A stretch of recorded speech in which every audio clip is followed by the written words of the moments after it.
Kaibigan, sa oras na ito naway pagpapalain ka ng ating Panginoong Diyos. Tayo ay nasa huling paksa na ng ating pag-aaral sa may temang Misyon ng Diyos, Misyon Ko. Purihin ang Kanyang pangalan sapagkat tunay na naranasan natin ang patuloy na gabay at biyaya ng katotohanan na ating pinapag-aralan linggo-linggo sa buong trimestre. Tayo ay pinalakas ng ating Panginoong Diyos sa Kanyang mga banal na salita. At ito'y nagbibigay sa atin ng matatag na pag-asa na patuloy na sumasampalataya sa Diyos nating manunubos at mandalalang. Taglay pa rin natin ng araw-araw na lakas at patuloy na kaligayahan na naglilingkod sa ating Panginoong Diyos habang tayo nag-aaral, naghihintay, nagsasaksi sa malapit ng Kanyang pagdating. Ito po ang iyong lingkod, Pastor Ray Urbi bilang facilitator sa ating pag-aaral sa oras na ito. Binabati ko ang lahat ng mga viewers natin mula sa may Tacras, Palawan, sa may Cabo Peña Blanca, dito din sa may Quezon City, sa may Santa Mesa Heights, sa Maribeles, sa Caloocan, sa may Dumampot, Pangasinan, sa may Puting Kahoy. Kamakailan lang ay nagkaroon tayo dyan ng Care Group Harvest, purihin ang Panginoon Diyos sa Cavite Mission. At ganoon din nagkakaroon tayo ng nakaraan ng ministers pagpupulong sa lahat ng mga pastor dito sa North Philippine Union Conference para patuloy na mapalakas ang pagkakaisa at paglilingkod sa ating Panginoon Diyos kasama-sama ang mga pamilya na pinapangunahan ni Pastor Marvin at ating mga administrator, mga kapatiran. At binabati ko lahat ng mga kapatid na nag-aaral at nakikinig din sa Hong Kong, sa may Singapore, sa may Kerala, South India, at sa buong mundo na maging saan ka man kaibigan. Kaawaan ka ng ating Panginoon Diyos ang sumasa iyo sa oras na ito. At maraming salamat sa lahat ng mga nagbibigay komento sa comment section dito sa YouTube. At patuloy na dinadalangin namin ang bawat isa sa inyo na palalakasin kayo ng ating Panginoon Diyos sa ating pag-aaral at kayo sumusubaybay sa programang ito. Ang ating mga kasama pa rin dito sa studio ay ating mga kaibigang mga kamanggagawa. Una kong batihin dito ay si Pastor Abraham Del Rosario. Siya po ang ating direktor ng publishing ministry dito sa North Philippine Union Conference. Kumusta kayo, Pastor Abi? Mabuti, Pastor Ray and Pastor Ian. At purihin natin ang Panginoong Diyos na magkakasama tayo mga kapatid na mag-aral ng leksyon natin. Huwag niyong kalimutan ang ating Missionary Book of the Year, ang The Great Controversy, na napakagandang aklat ito. Ito ay summary ng kasaysayan ng ating pagkalalang hanggang sa pagbabalik ng ating Panginoon. At yung Great Controversy between Christ and Satan ay inyong makikilala dito at malalaman na ang tunay na iglesia ay sinubaybayan, tinubos at ililigtas ng Panginoon hanggang sa pagbabalik. So, bago kayo magbigay nito, huwag niyong kakalimutan na basahin po muna ninyo. Then, napakahalaga po na ipatronize natin itong Health and Home na flagship ng Philippine Publishing House. Kayo po ay mag-unahan ng mag-subscribe kasi konti na lamang po ang natitirang bookbound na nasa ating Adventist Book Center sa inyo po mga missions and conferences. Kung gusto nyong maging malusog ang inyong pamilya, maging sa physical, mental, social, and spiritual, mag-subscribe kayo ng Health and Home. Yun. Ang pangalawang makakasama natin dito, kaibigan, ay muli si Pastor Ian Felicitas. Siya po ang ating bagong Mission Refocus Director ng Southern Asia Pacific Division. Kumusta kayo, Pastor Ian? Maraming salamat, Pastor Ray, Pastor Abe, sa pagsama muli sa akin upang tayo ay patuloy mag-aral ng salita ng Diyos dito po sa oras ng pag-aaral. At kayo pong lahat ay binabati ko rin po kasama po ng Pangulo, Tesorero at Ingat Yaman ng ating Southern Asia Pacific Division sa isang mainit na season's greetings, and sana maging payapa po ang kapanahonan nito. At as we enter into a new year mga kapatid, ang taong 2024 ay ang 150 years of Adventist Mission. Bakit po 150 years? Kasi nung taong pong ito, noong 1870, ay pinadala po ng General Conference ang first ever foreign missionary natin na si J.N. Andrews, si John Nevins Andrews. At siya po'y naglingkod sa Europa bilang isang missionary. Ito po ay nakaka-excite dahil ang pagwakas po natin ng taon na ito sa ating paaralang Sabado, sa ating leksyon ay ginigeared po ang ating pananaw, pag-iisip sa gawaing missionary. Kaya sana po maging meaningful ang ating panibagong taon at tandaan po natin, malaking pagdiriwang ito sa Church of Adventist Mission in 2024. Alright, maraming salamat Pastor Ian. Sa ating pagpapatuloy, nais kitang aniyahan kaibigan sa maikling panalangin. O Panginoon Diyos sa manaming banal na binumukulan ng buhay. Narito Panginoon Diyos ang bawat isa sa amin. Patapos na ang taong ito at hinaharap na namin ang susunod na taon 2024. O Panginoon Diyos, kung gaano nyo ang bawat isa sa amin ay ginabayaan, taglay ang katapatan at pananampalataya at naglilingkod at nagsasaksi. Paigtingin Panginoon Diyos at paibayuhin ang aming paglalakbay na tapat bilang isang Kristiyano na naghihintay sa malapit na parating ng aming Panginoong Yesus. Nawa po ang basbas ng langit, ang kapangyarihan ng Banal na Espiritu ang aming maranasan habang nag-aaral kami ng iyong mga banal na salita.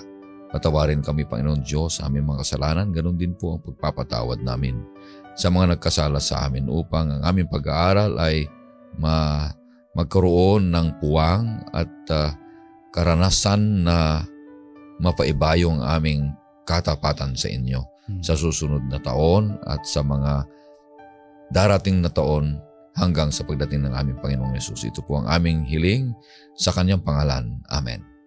Ang pamagat ng ating panghuling paksa, kaibigan, sa trimestreng ito ay ang katapusan ng misyon. At ang talatang sa uluhin ay matatagpuan sa pangalawang Pedro 3, 11 at 12. Ito pong sinasabi, "Iyamang ang lahat ng mga bagay na ito ay mawawasak ng ganito. Anong ang uri ng pagkatao ang nararapat sa inyo sa banal na pamumuhay at pagiging makadiyos na naghihintay at pinagmamadali ang pagdating ng araw ng Diyos?" Kaibigan, napakaganda at napakabuti ang Panginoong Diyos sa bawat isa sa atin. Patapos na tayo sa ating pag-aaral ngayong trimestre at ito'y huling linggo ng ating pag-aaral ngayong taon. At sasalubungin na natin ang bagong taon, Pastor Abe, Pastor Ian, na mayroong pag-asa at patuloy na masaya na naglilingkod sa ating Panginoong Diyos. Ganun pa man, kaibigan, meron tayong 3 punto na pag-aaralan para magkaroon ng ibig sabihin at masummarize natin ang ating leksyon sa linggong ito. Ay 3 G at I. Pero may ibig sabihin ito, Pastor Ravi, ano? Ang unang G ay God's intervention. Ito yung revelation ng Panginoon Diyos. Ang pangalawa ay God's incarnation. Ito yung redemption ng Panginoong Diyos. At ang panghuli ay God's second coming. Ito yung restoration. Ito yung climax ng bawat galaw dito sa mundo. At ipapaliwanag sa atin ni Pastor Abe anong ibig sabihin ng unang punto na God's interaction. Ito yung revelation ng Panginoon Diyos. Pastor Abe. Yes, napakaganda itong lesson natin, Pastor Ray at Pastor Ian. Ang Book of Revelation ay isang missionary book. Ano po? At ito ay nakatuon sa isang missionaryong Diyos na tumatawag sa atin bilang isang missionaryong iglesia. Napakahalaga yan. Ngayon tatalakayin natin itong God's interaction, itong Revelation. Ang aklat ng Revelation, ito ay yung uncovering, yung story ng ating Panginoon kung paano po niya iniligtas tayo bago pa itatag ang sanlibutan.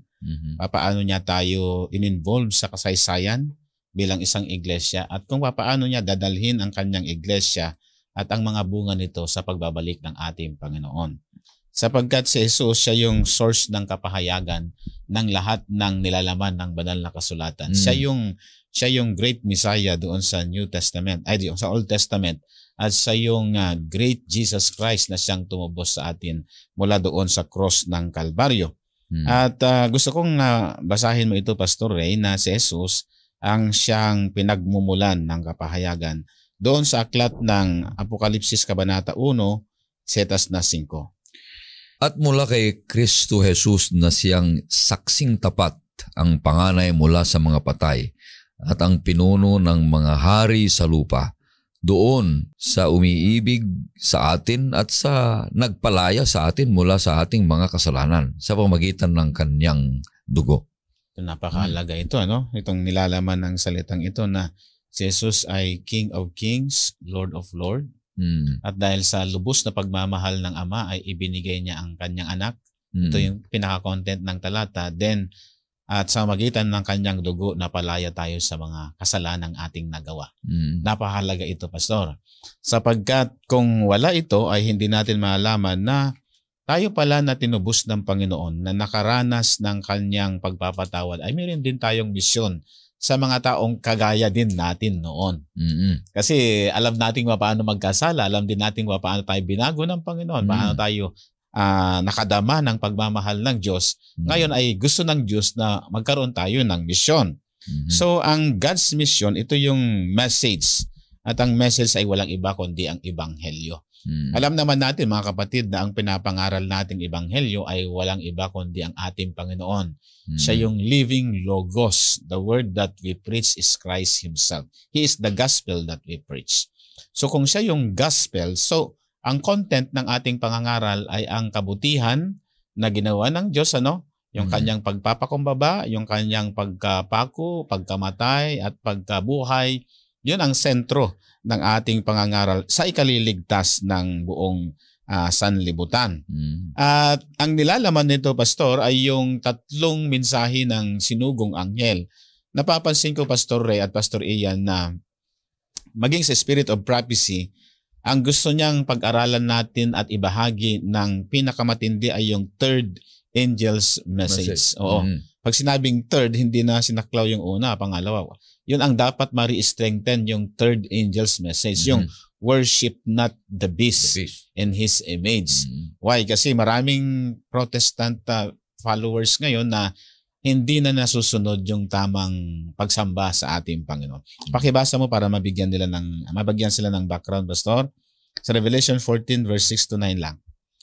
Ang sabi dito, at nakita kong isa pang anghel na lumilipad sa gitna ng himpapawid, na may walang hanggang ebanghelyo na ipinahahayag sa mga naninirahan sa lupa, sa bawat bansa, lipi, wika at bayan. Sinabi niya sa malakas na tinig, matakot kayo sa Diyos at magbigay luwalhati sa Kanya, sapagkat dumating na ang oras ng Kanyang paghuhukom, at sambahin ninyo ang gumawa ng langit, ng lupa, ng dagat, at ng mga bukal ng tubig. Isa pang anghel, ang pangalawa, ay sumunod na nagsasabi, bumagsak ang dakilang Babylonia na siyang nagpainom sa lahat ng mga bansa ng alak ng puot ng kanyang pakikiapid. 9. Isa pang anghel, ang pangatlo, ay sumunod sa kanila na sinasabi sa malakas na tinig, kung ang sino man ay sumasamba sa halimaw at sa kanyang larawan ay tumatanggap ng tanda ng kanyang noo o sa kanyang kamay. So yung God's mission is the proclamation of the gospel. No, yun ang mission natin. At ang nilalaman nito ay alam na naman natin yung outline. Nandiyan yung tatlong sinugong anghel na kinakailangan natin maipangaral ang ebanghelyo. Ebanghelyong may pagsamba sa tunay na Diyos na lumalang ng langit at lupa. Pagkatapos nun ay ipapangaral natin yung fall of Babylon. Then pagkatapos nun ipapangaral natin yung huwag sumamba sa hayop at ang kanyang larawan. Ito yung mensahe na gustong iparating ng Diyos sa buong sanlibutan. Kasi ang issue naman talaga pagdating ng panahon ng kawakasan ay yung issue ng worship. Ano ba talaga ang iyong pagsamba? Pagsambang itinatag ng Diyos o pagsambang itinatag ng tao? pagsambang nababasa sa banal na kasulatan o pagsambang nilikha ng tradisyon at customary ng tao. So yun yung issue, Pastor, yung message of salvation. So yung gospel na nakita ko dito ay isang hibanghelyong totoo na naging modelo ang Ama sa Garden of Eden, naging modelo ang anak noong naparito dito sa lupa. Pagsambang pinatunayan ng mga sumulat ng banal na kasulatan at pagsambang isinakabuhay ng kanyang mga alagad. So napakahalagang issue ito. Then dito tinuturo din sa atin yung pakikipag-interact ng ating Panginoon. Tayo bilang nakadama nito ay kinakailangan nating humayo. Alam natin yung content din ng Matthew chapter 28 verses 18 to 19. Nang sabi doon ay go and make disciples of all nations, baptizing them in the name of the Father and of the Son and of the Holy Spirit. So, ito yung ministry natin. Tayo ay humayo. Mayroong 4 na verb dito na ginamit, Pastor Ray, yung go, make, baptize, and teach. So, lahat ng yan ay sinasaklaw yung discipleship process. Nang isang manggagawang nakaranas ng pagpapatawad ng Panginoon ay kinakailangang i-duplicate niya ang kanyang sarili sa magitan ng pagkakaroon ng panibagong disipulo. Sapagkat ang discipleship process ay ito'y nakaakibat sa the Great Commission ng ating Panginoon. Pakibasa nga natin, Pastor Ray, para at least malaman po nila. Matthew 28:19-20. Kaya't sa paghayo ninyo, gawin ninyong alagad ang lahat ng mga bansa. Bautismuhan ninyo sila sa pangalan ng Ama at ng Anak at ng Espiritu Santo. At turuan silang sundin ang lahat ng mga bagay na iniutos ko sa inyo. At narito ako'y kasama ninyong palagi hanggang sa katapusan ng panahon. Meron akong napansin dyan kung babasahin mo sa English, yung all authority. May 3 letter all dyan eh. All authority, all nations, and all teachings. All teachings. So binigyan tayo ng authority ng ating Panginoon. Okay? Lahat ng kapangyarihan. Then, ano ang ating magiging teritoryo? All nations. Doon tayo mangangaral. Anong ituturo natin? All Christ teachings. So ito ay embodiment ng katotohanan tungkol sa gospel. At kapag talagang nasunod natin itong Great Commission na ito, sangayon sa isang writer, kung hindi ako nagkakamali si Bill Hall, ay wala pang 30 years, nandun na tayo doon sa langit na bayan. Kasi nasunod yung discipleship. Kapag nasunod yung discipleship, magpapasimula lang sa isa. Sangayon sa writer na yun, hindi natin alam kung totoo yung pag-aaral niya. Pero mayroon naman yung pag-aaral niya na multiplication hanggang maging movement siya, hanggang maging exponential na yung result or outcome ng ministry. So, ngayon, ano ba talaga ang success ng mission natin? Pakibasa doon sa unang Korinto 3:6. Ako ang nagtanim, si Apollos ang nagdilig, ngunit ang Diyos ang nagpalago. Yun ang role natin. Nagtatanim lang tayo, si Apollos nagdidilig, pero Diyos ang nagpapalago at siya nagpapabunga. Ang trabaho lang natin ay mangaral ng mangaral. Bahalang banal na Espiritong maghikayat. Naranasan ko yan nung nandun kami sa itong barangay Saro-Saro sa may bayan ni Pastor Roldan Abelio. Akala nun wala ang mabinyagan eh. Pagdating ng Webes pa lang ay naku, wala na. Nung last night na nanalangin ako, Panginoon, nakakahiya ito, Panginoon, ay ang suporta ay nandoon, ang pera ay naubos na at ang lahat ng mga kapatid ay nakisangkot. Pero nung nag-appeal ako ay nasa mahigit 60 ang tumayo. Hindi ko na winigyan ng application pa. Bahala ka na, Panginoon, kinabukasan. Nagsalita pa ako sa ng ASI. Pagdating sa Binyagan, 55, my friend. Kasi hindi sa akin yun, kundi sa Panginoon. Kasi akala ko ba't hindi sila receptive ang mga taong ito? Bakit ang gulo ng paligid eh? Takbuhan ang mga bata at ang naglalaro ng pool doon sa tabi ng mismong pinagkukrosidan. Tapos ang mga tao basta labas-pasok lang ng ganyan, parang hindi interesado. Pero yung pala, ang Diyos ay siya na ang kumikilos sa puso ng mga tao. Kaya ang sabi dito ay si Pablo ang nagtanim, si Apollos ang nagdilig, and God will give increase. So, ang success ng misyon, kung i-summarize natin, ay walang iba kundi yung pagpaparami ng disipulo. Yun ang success ng misyon, Pastor Ray. Maraming salamat na ang punto ay God's interaction and revelation. Kung paano ang Diyos ay gumawa sa buhay ng mga tao, nagpahayag ng Diyos kung sino siya, na siya pala ang binubukalan lahat ng mga bagay at nagkakaloob. Siya rin ang pinanggalingan ng misyon. Siya rin ang gumagamit sa atin. So, ang bawat isa sa atin, ang success na sinasabi mo kanina ay hindi yung padami ng napakaraming mga kaanib, kundi kung yung mga kaanib na yon ay mga alagad o disipulo ng Panginoon na nagdidisipulo upang maging mature na kagaya ng ating Panginoong Jesus. So, napakahalaga ito, Pastor Ian. Nang isa sa mga bawat kaanib ay hindi manatiling kaanib, kundi sila ay lalago bilang isang alagad ng ating Panginoong Jesus na nagsasaksi. Kaibigan, nagsasaksi. Kaya kung isang kaanib ng iglesia ay hindi nagsasaksi, abay hindi ka magagamit ng Panginoon Diyos hindi na ka disipulo. Magiging disipulo. At kasi sabi ng isang author ay ang ating gawain ay hindi mag-convert. Kundi magsaksi lang. Dahil soul winning is not our work, but our main work is to witness. Yung magsaksi. Gaya nito. Nagtanim. Nagdilig. Pero ang Panginoon Diyos ang nagbibigay ng conversion. So makita mo lang na espiritu. Hindi mo nakikita. Kaya sabi mo kanina. Kasi nauna doon, Pastor Ray, doon sa Great Commission na go and make disciples parang sa amin, i-relate ko lang doon para at least makakonect mga viewers natin dyan. Sa Culture Ministry, ang pinag-iigay yung pagpaparami ng sales. Pero isang tao lang dumali nun. Ang tinuturo ko ay hindi sa pagpaparami ng sales. Magpaparami tayo ng maraming culture na mag-contribute ng maraming sales. Parang sa church, ang pinag-iigihan natin ay yung pagpaparami ng mga ibinibinyagan. Di mas magandang pag-igihin natin ay yung pagpaparami ng mga disipulo ng Panginoon na mag-aakay ng mga taong mabibinyagan. Mas effective yun. Kaya hindi effective yung, para sa akin hindi effective yung maraming binyagan pagkatapos niyan ay wala namang nadisipulo. Hindi naman parang sa akin din naman ay doon sa parlance ng publishing ministry, ang daming sales. Pero yung sales pala, pwede mong dayain, pwede mong bilhin yon. May kapatid na kulpultur na magaling, ay mayroon siyang sapat na salapi. Bilyonaryo siya, pwede niyang bilhin yung kanyang sales. At papalakpakan mo yon at bibigyan mo ng reward.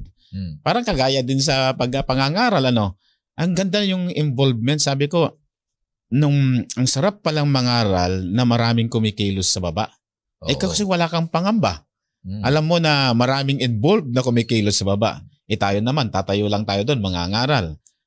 Ipapipreach natin yung gospel. Pero ang tanong ay, sa pangangaral ba natin ay maraming naging alagad? Malaking bagay yun, Pastor Ian, yung magiging alagad ang mga kapatiran. Mahalaga kasi na makita ng mga kapatid natin sa mga huling araw ang panawagan ng yung konteksto ng aklat ng Apokalipsis, mga kapatid, ay aklat na nagpapakita na merong tunggalian, may misyon ng Diyos, ang paghahayag ng Diyos, may mensahe ang bayan ng Diyos, ang mga banal, sa words na ginamit po ng Revelation, the saints, or those who have overcome. Sila ngayon ay may mensahe na dadalahin para sa mga lugar na hindi pa naabot ng pabalitang ito. Ito yung mga lugar na yung lubhang nandoon ang mga tao, where the beast arise, po sa Revelation 13. Pero ang ibig sabihin nito, kung nasaan yung mga tao, yun yung aabutin ng mensahe. Kaya nga yung Kapitulo 14, sabi niya, ito ngayon yung paghahayag ngayon ng mensahe. Tapos ang nakakalimutan natin, minsan may mga Adventista na ang iniisip nila ay may supernatural na anghel na dadating. At ito yung gaganap noong paghahayag ng mensahe ng 3 sinugong anghel. Nakakaligtaan natin, mga kapatid, na ang katuparan noong 3 sinugong anghel ay yung pagbangon ayon sa propesiya ng Daniel at ng Apokalipsis ng isang nalabi sa mga huling araw. At yung nalabi na yon ay siyang magdadala ng mensahe na ito sa lubhang karamihan. Yeah. At sino ito? Naniniwala tayo that the Seventh-day Adventist Church is not simply another denomination or another church. We believe that the Seventh-day Adventist Church is not from a vacuum, but it is a fulfillment of prophecy of Daniel and Revelation. Yeah. So, sino ngayon yung tinutukoy na tatlong sinugong anghel? Ito ang mensahe ngayon ng Iglesia Adventista. Tayo ngayon yung anghel na ito. Ang bawat isa sa atin, siyang magdadala ng mensaheng ito. Kaya nga, yung magiging kaanib, Pastor, kung hahayaan niyo po ako, yung magiging kaanib ngayon sa iglesyang ito, sa katawan ni Kristo, sila ngayon ay tinatawag na mga banal. At sa ayon sa ikalawang Pedro 3:9, Pastor, pakibasa po, 2 Peter chapter 3 verse 9, ito yung isang klase ng lupon ng tao na ang tawag po sa kanila ay mga saserdote. Pastor, pakibasa nga po. Hindi mabagal ang Panginoon tungkol sa kanyang pangako na gaya ng kabagalang itinuturing ng iba, kundi matyaga sa inyo na hindi niya ibig na sinuman ay mapahamak, kundi ang lahat ay dumating sa pagsisisi. So, yung ngayong mga nagsisi ngayon, kaya dadagdagan po natin, unang Korinto, Kapitulo 15, 12 hanggang 16. Pastor? At kung si Kristo ay ipinangaral na binuhay mula sa mga patay, paano ang ilan sa inyo ay nagsasabi na walang pagkabuhay na muli ng mga patay? Subalit kung walang pagkabuhay na muli ng mga patay, si Kristo man ay hindi muling binuhay. At kung si Kristo ay hindi muling binuhay, ang aming pangangaral ay walang kabuluhan at ang inyong pananampalataya ay wala ring kabuluhan. So makikita natin dito mga kapatid na yung pananampalataya ngayon, then nagsisi, sila ngayon ay nagiging bahagi ng kingdom of God. At when we become part of this kingdom, we are part of a royal priesthood. And this priesthood, ito yung tinatawag natin sa theology na the priesthood of all believers. Bakit po yung isang disipulo ngayon ay nangangaral? Kailangan po makita niya yung kung sino siya kay Kristo. Yung kanyang kalalagyan bilang isang saserdote gives him access to minister to others because he is interceding for them. Ito po yung malalim ngayong kahulugan ng pagiging disipulo. Because you are now interceding for others. Kaya nga makikita natin mga kapatid, those who will partake in this last day mission, they partake on a mission that is God originated. Hindi ito katangnan ng tao. Ang mensahe ay sentro kay Kristo. Tunay na sa mga huling araw, ang issue of worship ay darating dito. This reminds me, Pastor Abe, Pastor Ray, yung isang manunulat na isang Christian na manunulat, ang sabi po ni John Piper, the ultimate is not mission. The ultimate goal of Christian ministry, of work, is not mission, but worship. Why? Because ang sabi niya po ay, kailangan madala ang tao sa tamang pagsamba. Dadagdagan po natin ang sinulat po ng teologong iyon. Ang mensahe po ng tatlong sinugong anghel is embedded to bring people to a right worship ng ating Panginoon. Kaya nga, yung pong incarnation ng ating Panginoon, yung kanyang pagkamatay at kanyang muling pagkabuhay, pati yung kanyang incarnation na siya'y nagkatawang tao, ito ay mahahalagang facet ng mensahe na dadalahin natin. Bakit? Kasi marami pa po sa buong mundo ang hindi naniniwala sa Panginoong at Kristo na pinapaniwalaan natin. Ang 1040 window, ika nga po, ay marami dito ay ang may mga pananampalataya na non-Christian ang background. Nandyan po ang Buddhism, nandyan ang Hinduism, nandyan ang Islam, nandyan din po ang secular and the postmodern. And even the post-Christian, yung mga taong they choose to abandon Christianity. So lumalawak po ang ating mission field para abutin sila ng mensaheng ito. Bakit po kailangan abutin sila? Kasi ang mensahe ng tatlong sinugong anghel nagsasabi that the time of judgment has come. That means there would be two groups of people in these last days. Those who are reaching out because they have been redeemed by the Lamb, and those who would not like to be reached. Sila na yung doon dapig sa kaaway. Kaya nga, ang mission natin is to snatch them, ika nga ng leksyon.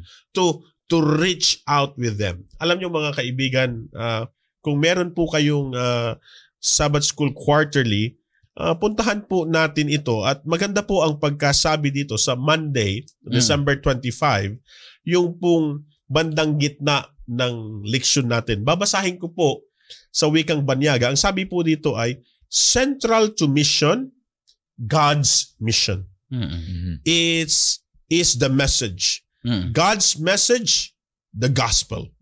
The message is, in a real sense, is the mission. The world needs to be warned about what is coming upon it. And every person will be forced to make a choice. A choice either for life or death. Ito ang mission natin. Kaya merong urgency. Merong, hindi tayo dapat magpatumpik-tumpik, ay, saka na ako maggagawa sa gawain ng Diyos. Hindi ganun, Pastor. Hindi po ganun, Pastor Urbi, Pastor Abe, magginigiliw na taga-subaybay. This calls for an urgency because the judgment is coming. The judgment has come. And the Lord is coming very soon. And that means we must engage in mission as even before na may excitement. Dahil tayo ay tinawag ng Diyos bilang mga tapat. Bilang mga saserdote niya para abutin sila and to minister upon them. Napakaganda po ang mensahe ng aklat ng Revelation.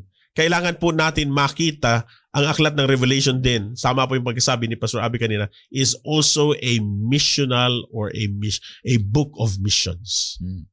Napakaganda, Pastor Abe, Pastor Ian, na ang ating leksyon, yung pangalawang punto na tinutukoy at pinaliwanag sa atin ni Pastor Ian ay yung God's incarnation, yung redemption. Ang Panginoong Jesus ay nagkatawang tao, yung nagiging karne. Ano? Para makita at mahawakan ang Diyos. Para maliwanag sa ating isipan ng mga nagsinauna. Kahit ngayon, kahit hindi mo nakikita, nararamdaman mo ang kapangyarihan ng Panginoong Diyos na ang ating gagawin ay magmimisyon. Mahirap magmisyon kung hindi mo maintindihan ang Diyos na siya ang pinanggalingan ng misyon, kapatid. Kaya isa kabuhayan natin ito, na siya ay magiging hari ng ating buhay. Siya ang una at huli ng ating buhay. Maramdaman natin ang kanyang kapangyarihan sa ating buhay na mababago. Patuloy sa kanyang biyaya ang ating buhay para meron tayong lakas. Sinabi kanina ni Pastor, lakas na magsaksi at magsabi kung ano ang totoo na mensahe para mabago ang buhay ng mga tao. Kagaya ng pagbago ng buhay natin, kagaya ng ating Panginoong Jesus. Kaya nasa huling araw na tayo, kaibigan. At kailangan nating ipakilala ang tunay na Diyos na nabubuhay sa ating buhay, na ang pagsamba ay mahalaga sapagkat sabi, nag-umpisa ng paghuhukom. Natandaan ko po yung sabi po ng isang Indian figure na si Mahatma Gandhi. Sabi niya po ay, I like your Christ. Yung sinabi niya po sa isang Christian friend niya. I like your Christ, but I don't like your Christian. Christian. Ang ibig sabihin po ni Mahatma Gandhi is, hindi niya nakita sa mga Kristiyano yung nakita niya kay Kristo. Yeah. Kaya minsan, the greatest argument against Christianity and even against Adventism is the Adventists and the Christians themselves. Bakit po?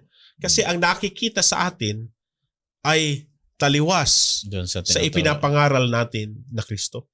Pero kung mamumuhay pala tayo sa mga huling araw na ito, na si Kristo yung makikita sa atin, sa ating pag-iisip, pananalita, ugali, pamumuhay, pati sa ating pananamit, ay ang makikita ay ang ating Panginoon. Aba, napakalakas na ebanghelyo nito, Pastor. Ibig sabihin, you are a walking light to people. Ay, yun, Kristiyano yun. Pero pag nakita tayo, ay, sino ba yun?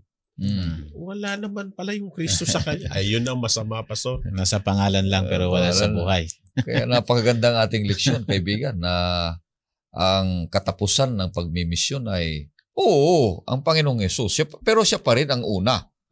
Siya ang una ng misyon, siya ang gitna ng misyon, at siya ang huli, katapusan ng pagmimisyon. Kaya wala na tayong ibang pipiliin pa. Kaibigan, kung naintindihan mo ang Diyos na pinanggalingan ng misyon ay kailangan ikaw magmisyon. Tayo rin na magmisyon. Huwag nating hintayin iba pang magmimisyon para sa atin kasi may sinasabi, if you are not a missionary, then you are a mission field. Kung hindi ka misyonero at hindi ka nagsasaksi, dapat ikaw ay pagsaksihan. Ikaw ay kailangang maabot ng ebanghelyo sapagkat hindi ka nagbabahagi ng buhay mo na nabago ng ebanghelyo sa pamamagitan ng biyaya ng ating Panginoong Hesus. Kaya napakalaga ito. Kaya yung una, God's interaction, yun yung pagpapahayag ng Panginoon Diyos para siya yung katapusan ng pagmisyon. At ang pangalawa ay siya pa rin, redemption, yung incarnation niya. Siya pa rin ang sentro ng ating Panginoong Hesus na ipahayag natin. Ang pangatlo na dito, Pastor Abi, ay God's second coming, restoration. Ano ibig sabihin nito? Yeah, Pastor. Kasi itong three angels message ay nilarawan doon yung angel na lumilipad sa ibabaw ng langit. At para malaman po ng ating mga viewers na ang angel sa Greek terminology ay angelos. It means messengers or leaders of the church. So we as a Seventh-day Adventists, we are God's messengers. And we carry the message of the church. And that message of the church is to do the mission of the church. So messengers, message, and mission. So ano yung mission? We prepare for the coming of Jesus Christ. Yun ang mission natin kasi kinary out natin yung pagiging Advent movement, Adventist. We are belong to the Advent movement in preparation for the soon return of Jesus Christ, His imminent return. So ngayon, kung hindi natin magagawa yon, paano tayo mag-aantay kung hindi naman natin inihahanda? So yun yung uniqueness ng pananampalataya natin, yung three angels message. Kailangan, kasi sabi mo kanina, very urgent yung message . Darating na yung paghuhukom. Ang mga tao ay nagbubulag-bulagan na sa false Sabbath, di ba ba? At hindi nila alam na yung Sabbath na iniingatan nila ngayon ay hindi yung original na Sabbath na itinuro doon sa Garden of Eden na naging modelo ang ating kadyusan sa pag-iingat nito. Hanggang naging modelo ang ating Panginoon. Naging modelo ang mga writers ng Biblia. So ang punot dulo niyan ay kung ang mga writers ng Biblia ay iniingatan yung identity na worship na yon, yan yung distinctive mark ng mananampalataya sa Panginoon, ay dapat gayon din yung mga bumabasa. Di po ba? Ang nangyayari ngayon ay binabasa mo ito pero iba naman ang pangingilin mo. So yun ay great controversy between Christ and Satan. Kaya nga yung third angel's message na ipapangaral natin para maliwanagan kasi inulit nga yun, Pastor, doon sa Revelation chapter 8 verse 4. Come out of her, my people. Why? Kasi hindi nila alam yung totoo. So ang trabaho natin ipangaral ang message. At yun yung mission natin, Pastor. Ang mission natin may pangaral yung message. Itong God's second coming, ito yung restoration. Very urgent. Why urgent? Pakibasa, Pastor, doon sa Revelation chapter 1 verse 7. Tingnan ninyo, siya ay dumarating na nasa mga ulap at makikita siya ng bawat mata at ng mga umulos sa kanya. At ang lahat ng mga lipi sa lupa ay tatangis dahil sa kanya. Gayon nga. Amen. Very urgent. Kasi ito talaga ang gusto ng ating Panginoon, yung bigyan na ng hangganan ang paghihirap ng sanlibutan. Bigyan na ang hangganan ang paghari-harian ng kanyang kaaway, ang demonyo na nagpahirap sa atin, nanlinlang sa atin, nandaya sa atin, at patuloy na nandaraya sa atin ang kaaway ng Diyos. At makikita natin kung papansinin mo, Pastor, ang Revelation chapter 1 at Revelation chapter 22. Ang tawag natin dyan ay chiastic structure eh. At ang very center ng Book of Revelation is the battle between Christ and Satan. And Christ will be gonna won. Mananalo siya. He will win. What I mean, he will win for that battle. Kasi naipredict na eh. Ang gagawin lang natin ay talagang mag-abide tayo sa utos ng Panginoon. So nandito siya. So Revelation chapter 21, ito yung section ng book na kung saan ay lahat magiging bago. Okay. Mapansin mo yun? Pwede rin siyang chiastic structure yung Genesis chapter 1 and Genesis chapter 2, Revelation chapter 21 and Revelation chapter... Yan ay talagang magkatugma ang sinasabi niya. Yung isa, creation. Yung pangalawa ay recreation. Hanggang sa maging mabuti ang lahat ng mga bagay sa pagbabalik ng ating Panginoon.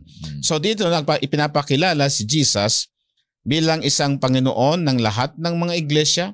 Pinapakilala si Jesus as the Lion over the nations at ipinapakilala si Jesus bilang Lamb among believers. He is the Lord, He is the Lion, and He is the Lamb. Okay? Ibig sabihin, magkakaiba ang katangian niya. Sa una, Panginoon siya ng lahat ng mga simbahan.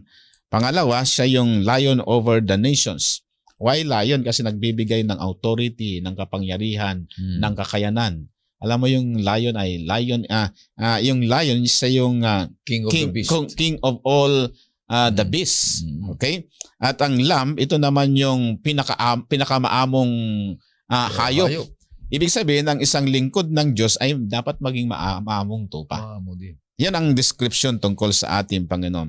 So ang Revelation 21 and 22, ito yung recreation. Tapos pag nagawa na lahat ng Panginoon yan, gusto niyang ma-restore yung lost relationship natin doon sa Garden of Eden. Na wala nang barrier. Mayroong direct communication na tayo sa ating Panginoon. Yun yung pastor na ganda. Before sin entered, man was in constant communion with God. That is perfect worship. Yeah. Though yung Sabbath is a reminder of who God is. It's a worship experience. Tama po yun. Kaya po, the Sabbath would be an issue sa mga huling araw, mga kapatid, because the Sabbath breaks the teaching of the enemy na hindi siya ang dapat sambahin. Yeah. Hindi siya ang masusunod. The Sabbath teaches us that God is supreme, God created the world, God is worthy of worship. Yun yung aral pong dinadala natin. Kaya nga sa mga huling araw ang panawagan is about this call, it is the worship of true God. Why, mga kapatid? Kung babasahin po natin ang aklat ng Revelation, ang gagawin natin after sin and sinners are no more. Heaven is at perfect peace. The world restored na siya. We will be in constant relationship and worship with God. Yan na po ang gagawin natin.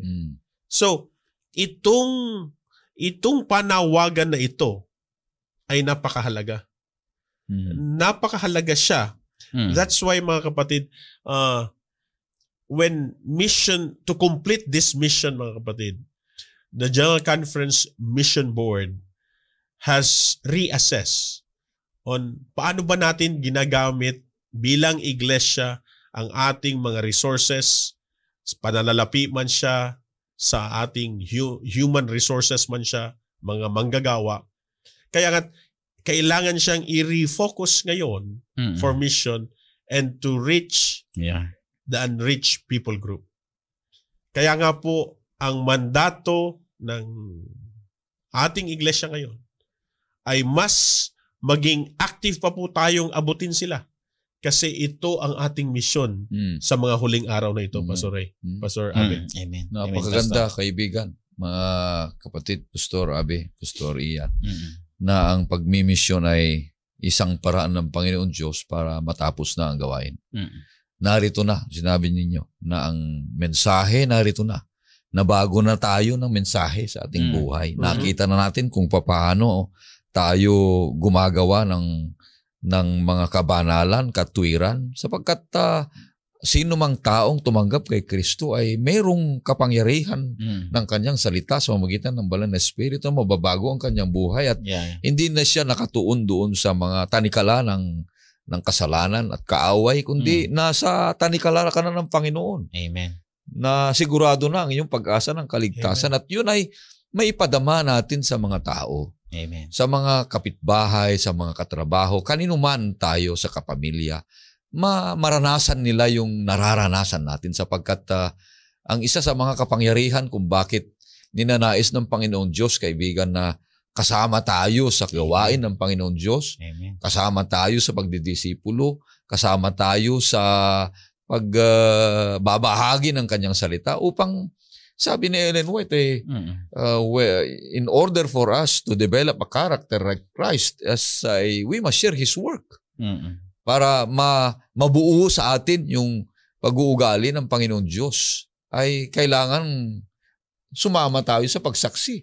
Sumama tayo sa pagdidisipulo. Sumama tayo sa pagsasaksi at may palaganap ang gawain ng Panginoon Diyos. Kaya ito yung magtatapos sapagkat darating na ang wakas, dumating na ang paghuhukom at kailangang mayroon ng demarcation na may ipakita natin sa buong mundo na ito yung tama, ito yung mali, ito yung tamang pagsamba, ito yung maling pagsamba.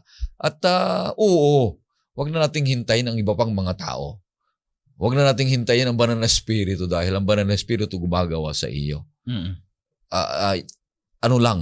Bigyan mo lang siya ng kapangyarihan para gawin para sa iyong buhay. Kasi kung hindi mo tanggapin, hindi mo bigyan ng panahon, ay wala. Tama. Kaya mabuting paraan ito. Matatapos na ang gawain at iuwi na tayo sa langit na bayan. Para sabi mo kanina, yung pangatlo the second coming is to restore everything. Yung sinabi nyo kanina na yung Eden ay lost sa Genesis, sa Apocalypse sa Eden restored.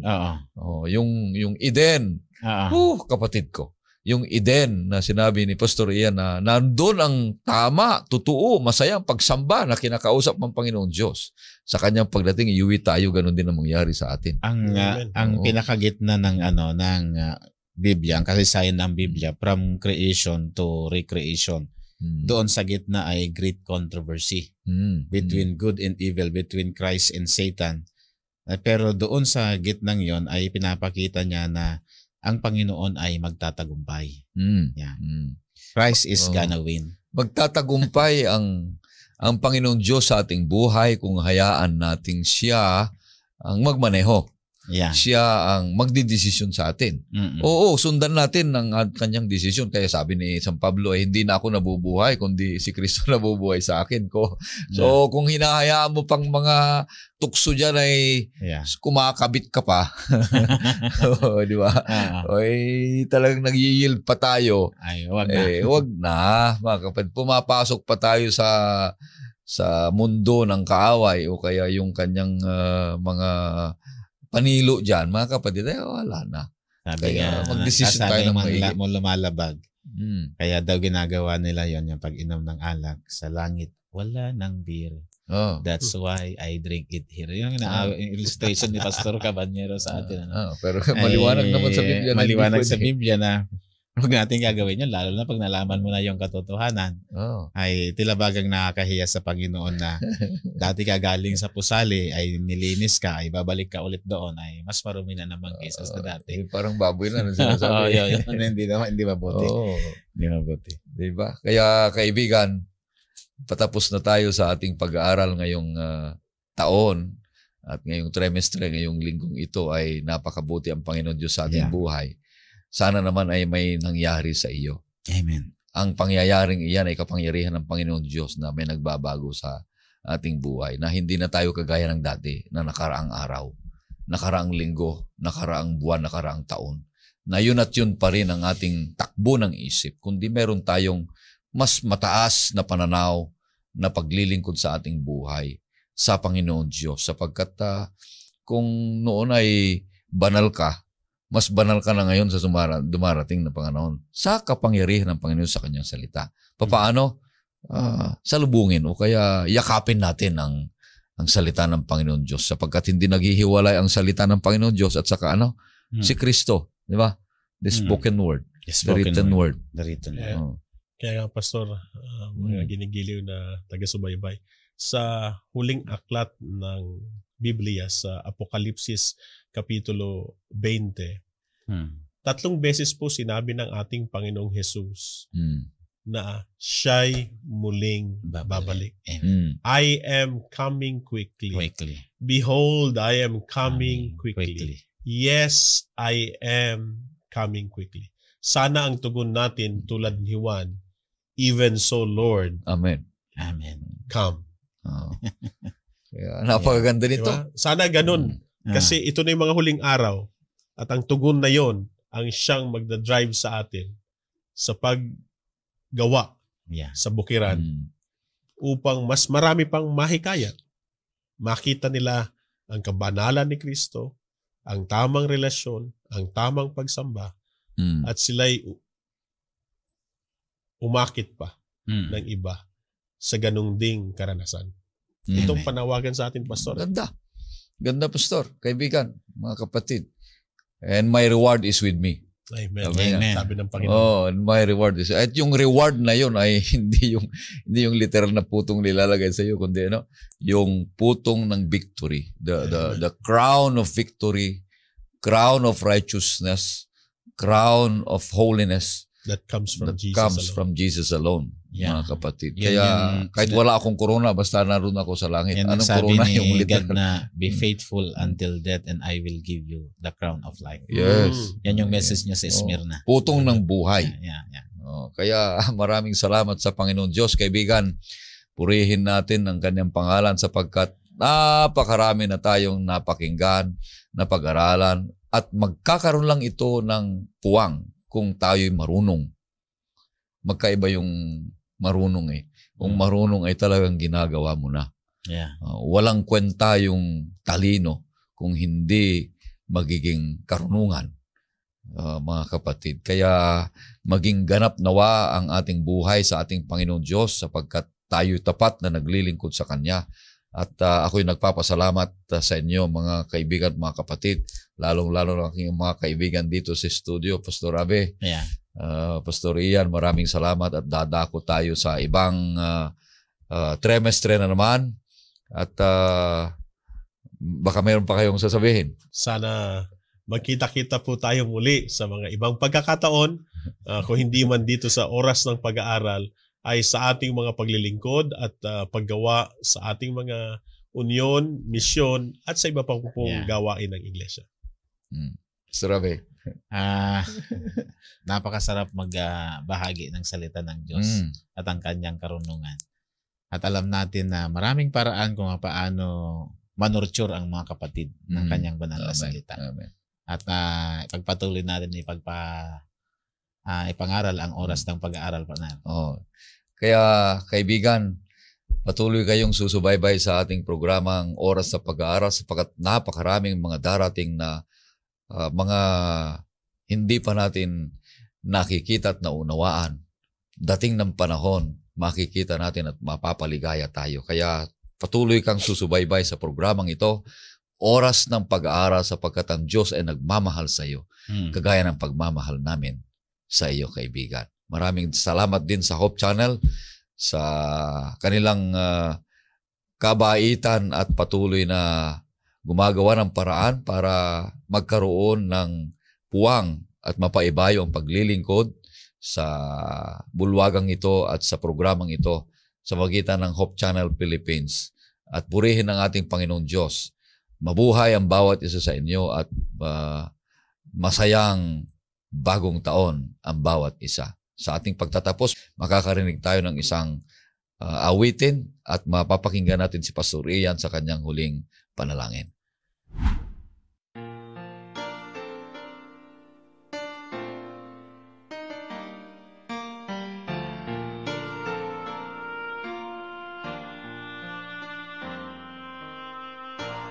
Bawat araw sa daan,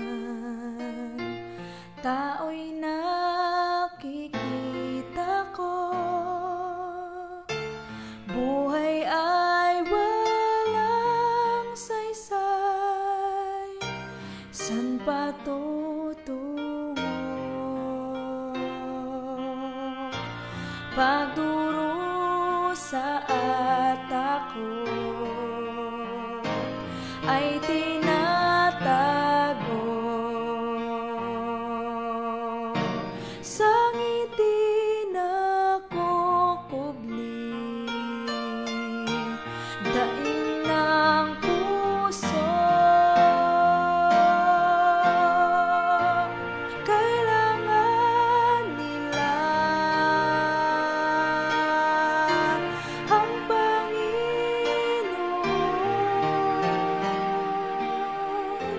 buhay na bigot wasak, siyang pintong bukas. Kailangan nila ang Panginoon.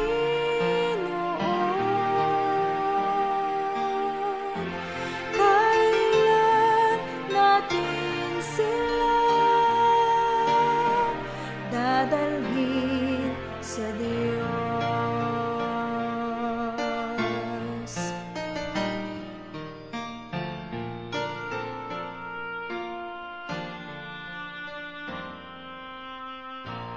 Tayo ay tinawag niya sa mundong mali ay tama. Ano pang higit kaya sa buhay kong kamtan nila? Ang hirap nila'y dama dahil kay Jesus.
Tayo po yung manalangin.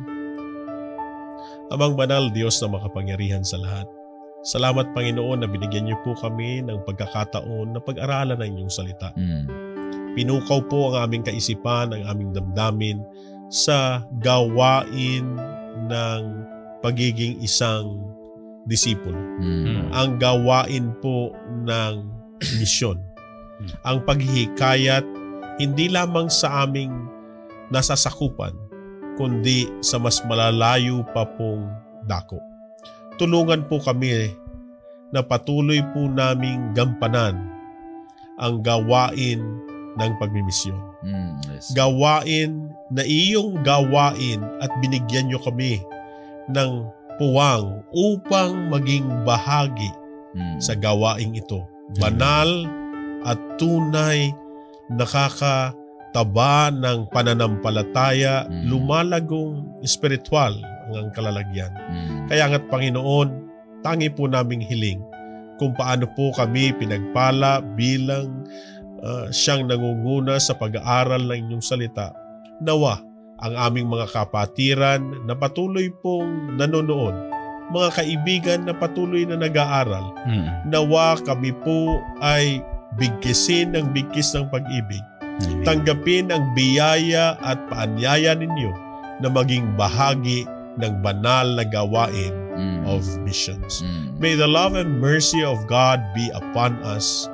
May His grace fill us. And may the ever-power companionship of the Holy Spirit be upon us now and forever. In Jesus' name. Amen. Maraming salamat, kaibigan. Purihin ang ating Panginoong Diyos. Patuloy kang susubaybay sa programang Oras ng Pag-aaral.